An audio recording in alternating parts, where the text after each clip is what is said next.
അപ്പോൾ എല്ലാവർക്കും നമസ്കാരം. നമ്മുടെ പുതിയൊരു വീഡിയോയിലേക്ക് എല്ലാവർക്കും സ്വാഗതം. അപ്പോൾ ഇന്ന് ഞാൻ പോകുന്ന സ്ഥലം എന്ന് പറയുന്നത് മയിലാടുംപാറയാണേ. അപ്പോൾ നമ്മുടെ വീടിൻ്റെയൊക്കെ ഏകദേശം കുറച്ച് തൊട്ടടുത്ത് കിടക്കുന്നൊരു സ്ഥലമാണ് മയിലാടുംപാറ എന്ന് പറയുന്നത്. ഈ മയിലാടുംപാറയ്ക്ക് ശരിക്കും പറഞ്ഞു കഴിഞ്ഞാൽ ഒരുപാട് പ്രത്യേകതകളുണ്ട്. പ്രധാനമായിട്ടും ഇവിടുത്തെ പ്രത്യേകത എന്ന് പറയുന്നത് നമ്മൾ ഈ സ്ഥലത്ത് വരുമ്പോൾ കുറച്ച് കാഴ്ചകൾ കാണാൻ പറ്റും. അതോടൊപ്പം തന്നെ നമ്മുടെ ഊരിലൊക്കെ ഉള്ളവർ പ്രധാനമായിട്ട് മീൻ പിടിക്കാനായിട്ട് വരുന്നൊരു സ്ഥലം കൂടിയാണ് കേട്ടോ ഈ മയിലാടുംപാറ എന്ന് പറയുന്നത്. അപ്പോൾ നമുക്ക് എന്തായാലും ഈ ഒരു മയിലാടുംപാറയുടെ അങ്ങോട്ട് പോയിട്ട് അവിടുത്തെ കുറച്ച് കാഴ്ചകളൊക്കെ ഒന്ന് കണ്ടാലോ. വീടിൻ്റെ അവിടെ നിന്ന് ഏകദേശം ഒരു 4 കിലോമീറ്ററോളം യാത്രയുണ്ട് കമലകം എന്ന് പറയുന്ന ഊരിലേക്ക്.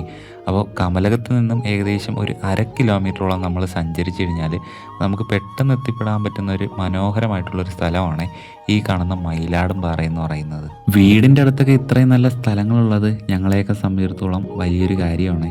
കാരണം ഞങ്ങൾക്ക് ഏത് സമയത്ത് വേണമെങ്കിലും ഇവിടെ വരാനും ഇവിടെ ഇരിക്കാനും പിന്നെ ഈ ഒരു പുഴയുടെ സൈഡിൽ സ്റ്റേ അടിക്കാനും പിന്നെ അതുപോലെ തന്നെ ഈ ഒരു പുഴയിൽ വന്ന് മീൻ പിടിക്കാനും ഒക്കെ പറ്റും കേട്ടോ. അതുകൊണ്ട് തന്നെ എന്നെ സംബന്ധിച്ചിടത്തോളം ഈ ഒരു സ്ഥലത്തൊക്കെ വരുമ്പോൾ പ്രത്യേക ഒരു പോസിറ്റീവ് എനർജിയാണ് കേട്ടോ കിട്ടുന്നത്. മഴക്കാലമൊക്കെ ഒന്ന് പേപ്പാറ ഡാമിൻ്റെ റിസർവോയറൊക്കെ ഇങ്ങനെ കയറി നിൽക്കുന്ന സമയത്ത് ഈ മയിലാടുംപാറയുടെ ഏകദേശം 1/4 ഭാഗത്തോളം വെള്ളം കയറുകയെ. അപ്പോൾ നമുക്ക് ഇതുപോലുള്ള ഐലൻഡുകളൊന്നും കാണാൻ സാധിക്കത്തില്ലേ. ഇപ്പം നല്ല വേനൽ മഴയൊക്കെ പിടിച്ച് നല്ല അടിപൊളിയായിട്ട് കിടപ്പുണ്ട്. അപ്പോൾ എന്തായാലും മറ്റൊരു വീഡിയോയിൽ കാണാം.